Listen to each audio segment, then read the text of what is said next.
Good morning and welcome to this Innovation Island Summit 2025 in Colombo, Sri Lanka, digital studio session, in which we will discuss financing sustainability development and the challenges that are associated with it. My name is Petar Luka Barisic, and I'm in charge with advancing corporate governance, ethics, and sustainable goals at the European Investment Bank in Luxembourg. And I'm joined today here by two colleagues, Nalin Karunatileka, Vice President for Sustainability and Consulting at the DFCC Bank. Welcome. And Vanshika Kant, Climate, Human and Social Development Expert at the Asian Infrastructure Development Bank. This topic is a very interesting one. It builds on the prior discussions held yesterday. What was very interesting and was mentioned yesterday was, for instance, that the capital invested in digitalization had paid very rich dividends in India so far, that the current challenges in this area include the global supply chains that are disrupted due to the conflicts in Europe, and that something that J.D. Vance, American VP, mentioned, that the global governance setting established by the Washington Consensus is now thoroughly being reshaped. So all of these issues also pertain to financing sustainable development, obviously. And to kick off, let's start by an interesting remark. Obtaining finance for sustainable development has emerged as a major barrier for the developing economies. We know that currently the funding gap is pegged at around $4 trillion, and that pursuing the SDGs requires a concerted effort towards improving access to finance. We need to improve access, overcome implementation barriers, and scale up long-term investments in order to create resilient societies. Nowhere is this more visible and important than in the developing economies, such as Sri Lanka and the island states, which are most heavily affected by climate change. This session will try to explore the avenues and actions for unlocking SDG finance to leverage funds for a broad spectrum of development targets. If I may start with a few questions. Nalin, please tell us, what are the major obstacles for bridging the SDG financing gap in the Global South? Okay, thank you for having me. In terms of, for the Global South has generally been dependent on multilateral development banks and bilateral aid for much of its history for development financing. Mm-hmm. Now, sometimes priorities change and we need to find other sources of finance. So essentially, we need to tap the private sector, right? So the private sector could be from the international private sector capital markets, and can be the domestic private sector also. So the trick is to bridge the funding arrangements, to blend it. The multilateral financing is still available, and countries like Sri Lanka depend a lot on it heavily because, like, we just went through a financial crisis, and our credit rating, we went into default status. So accessing private sector financing internationally next to impossible right now because of we don't have a good credit rating. So we still have to depend a lot on MDB financing. But we also need to develop the domestic financing, the domestic capital market. So my bank issued a green bond, the first green bond in Sri Lanka just in September last year. Mm-hmm. So that we got a lot of traction because we didn't actually think that there was such a big appetite, because, we expect greeniums and, Absolutely. It should be lower than, you expect it to be lower than a regular bond. But the synergy is very useful, and this is why the MDBs exist, the international financial institutions that are to fuel this growth, and then in order to have it be sustainable in the long run, it needs to be kicked off in local climate. Actually, international, MDBs have a very vital role because one thing is if they are associated with a project, there is some credibility. Now you are in charge of compliance, right? So that, the compliance, the procurements, everything that brings the know-how. The credibility and the know-how is essential to attract investors from people who are not aware of Sri Lanka or not what's going on in this country. Absolutely. And also, like for example, in 1998, DFCC issued a bond. That was almost 30 years ago, a bond listed on the Luxembourg Stock Exchange. Now, that was guaranteed by the ADB, right? So because the ADB guarantee, it was the first listing in Sri Lanka, first international listing in Sri Lanka. Then in 2013, we managed to list on the Singapore Stock Exchange without any guarantee, just purely based on our rating. Obviously, we managed to hit the taper tank. That's a lovely example of the synergy that the IFIs jointly can bring to the market, thus kicking off the local engagements, building on these projects in order to then come to a situation where IFIs are less required for kicking off the projects and more for backing them and scaling them in order to create a bigger and more advanced market. I understand. From a Sri Lankan perspective, what would you say are the biggest advantages of the current setting, and what would you say the biggest issues to tackle are in gaining access to SDG finance? I mean, advantages, for example, Sri Lanka, when we were a least developed country, so we got IDA funding from the World Bank, then we graduated middle income, even graduated to upper middle income for a very short period, and we went back down again. Of course. So because we're an island nation, when one of the most vulnerable countries in terms of climate change, there is renewed interest in financing Sri Lanka, especially adaptation finance, because our private sector, we are managed for mitigation finance. Actually, we can mobilize private sector capital, right? But adaptation finance, we still need, concessionary funding, right? There's room for progress. Yes. Obviously, the issue is, I'm talking about climate change mainly because I'm involved in it so much. But we are looking at all SDGs, health and education and so forth. But obviously, the biggest challenge right now is the cost of funds because of our credit rating, and also even in Sri Lanka, because of the government does not have any fiscal space. The government cannot give concessionary financing. So we need to manage the cost of funds. We need to manage the exchange risk. So if any money coming from international, has the exchange risk that we manage. So ideally, we should try to maximize grant funding or maybe long-term equity funding. So we need to have lots of elements in place in terms of governance, all those things to attract capital. Obviously. Thank you for this very interesting perspective. Moving on to the second question. What kind of innovative financing instruments and institutions can be evolved to tackle SDG funding challenges in the developing economies? So firstly, very good morning and wonderful to be here in Sri Lanka for the Innovation Island Summit. I'll talk about a bit, I'll answer your question from a multilateral development bank perspective, since I work with the Asian Development Bank. So in terms of financing instruments, MDBs have a whole suite of options, right? So you have sovereign financing, which is primarily to countries directly, which is in the form of either loans, grants, different kinds of lending. It could be policy-based lending, results-based lending, investment lending. Those are three major types. Banks, the MDBs also look at non-sovereign financing. So private sector operations now increasingly is also a focus, so that in developing and emerging countries, there's greater market creation. So there's that. And then, of course, there's also public-private partnerships in general, which the banks have a great convening ability and operational capacity to get projects going.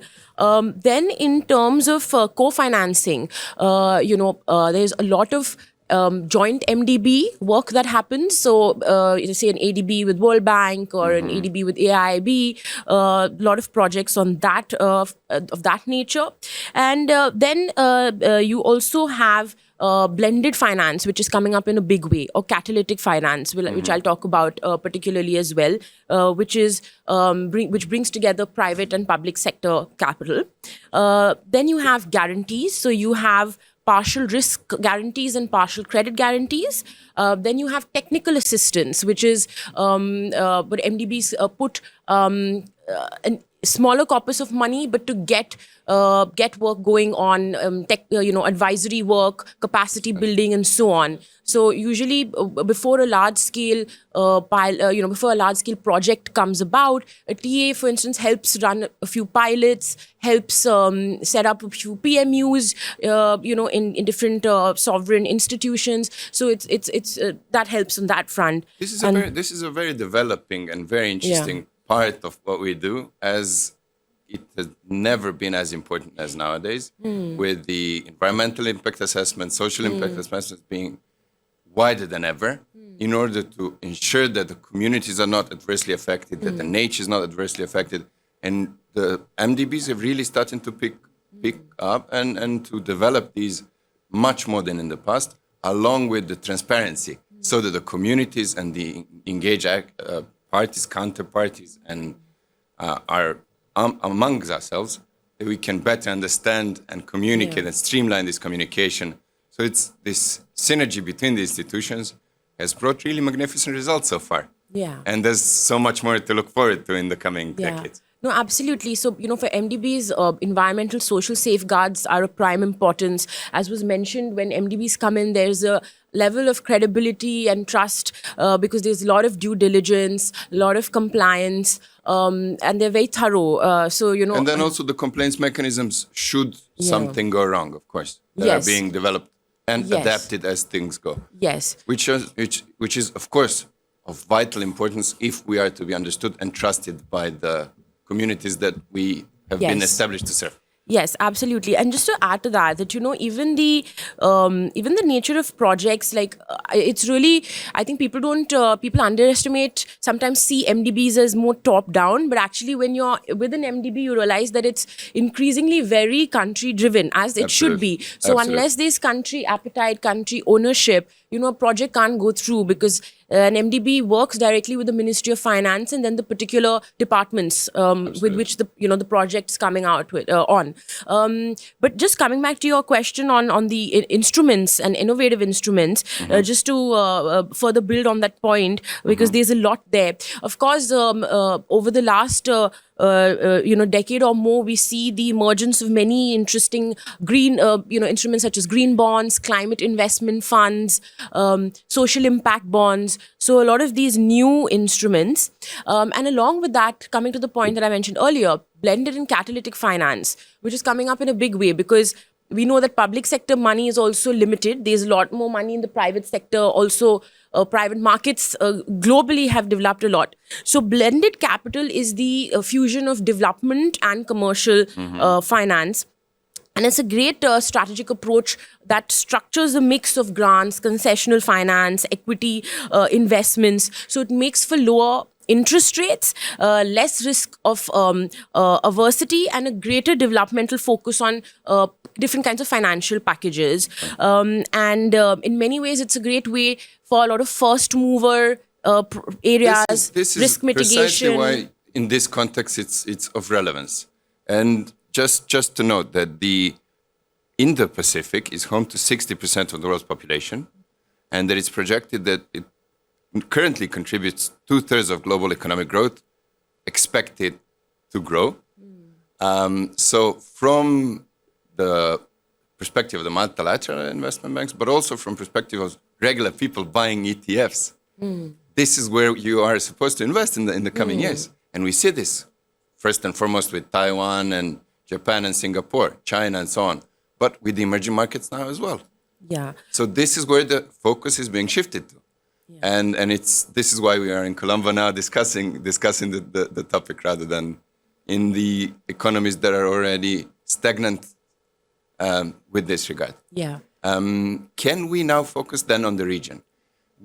Both of you have touched upon the specificities of this region. Island states are the most vulnerable, but island states also, given that they are mostly the countries we're discussing, emerging economies, they also have a lot to provide in terms of labor, in terms of adaptability, in terms of resources. What do you think are the biggest advantages of this region vis-a-vis the developed countries, for instance? Speaking as an investor, as an equity, from this point of view of the private sector. Please. Okay, ma'am. Essentially, especially I'm talking from an Asian perspective. So, previously we relied on cheap labor, right? So, so labor is no longer, is cheap, and that's a good thing. People are getting better salaries. The safeguard, the employee safeguards are much better. Things have improved a lot and people expect much more and their living standards have increased. So we should not actually depend on cheap labor. So fortunately, a country like Sri Lanka, we invested in education. We had free education from 1940. So because of that, we have to make use of the human capital, the knowledge and expertise that, the nation has. And that's quite true in lots of Asian countries. Even in Africa, lots of the funding, the MDB funding goes to Africa and maybe the least developed states. But especially from a middle income country perspective, we have so many different challenges. So, and also from a governance standard, things are improving. The capital markets are improving. The rules and regulations, are generally in place, and the policy frameworks are also improving. So that should actually attract private capital into the country, because it's by no means a zero-sum game. No, it's not. It's not. Absolutely. Would you agree that we can gain a lot from the synergies between the public and the private sector? Of course, and I think that as was being mentioned yesterday, that island nations should be seen as islands of excellence, right? And how we can develop capability and capacities on that front. Of course, countries like Singapore are a great example where to be self-sufficient in such a short time span, they have the kind of innovations, the kind of solutioning and scale that they've shown, and that they've now started actually exporting so much of so many solutions, right? Be it water, which was something they were so challenged with. And now they export water. Something like even heat, extreme heat is a major challenge increasingly. And they're looking at how they can build and export heat resilience to MENA countries. And this is why we have these advisory services as the central component of the projects, as you've mentioned, in order to share our experiences, to streamline, kind of get rid of the informational asymmetries that we really didn't have any place for. And to have the project supported by all the relevant knowledge and know-how in these regions, which have a lot to offer. But I would say that's just the beginning point, and now that's why the idea of greater country-to-country cooperation or global South cooperation, because now countries are actually reached a stage of maturity where they are countries that are a laboratory for different kinds of solutions and at scale, can then really work with other countries on this front. So in the case of Sri Lanka, for instance, as was mentioned, Human Development Index has been very high, but there's so much that can happen on the digital front. Further on tourism, of course, tourism has been a huge sector as well.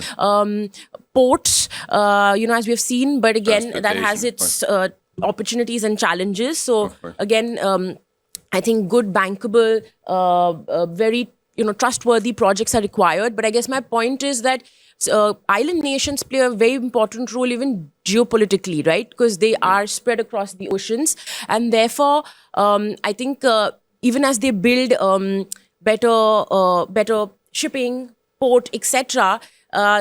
There's immense scope there, and then looking at a lot of potential. Absolutely. So we can conclude on this very optimistic point. This is again why we are in Colombo, because this is where the growth is expected to happen in the coming decades. What a very optimistic prospect for this country. Thank you so much for being with us. Thank you so much for contributing to the dialogue, and stay tuned. Thank you. Thank you.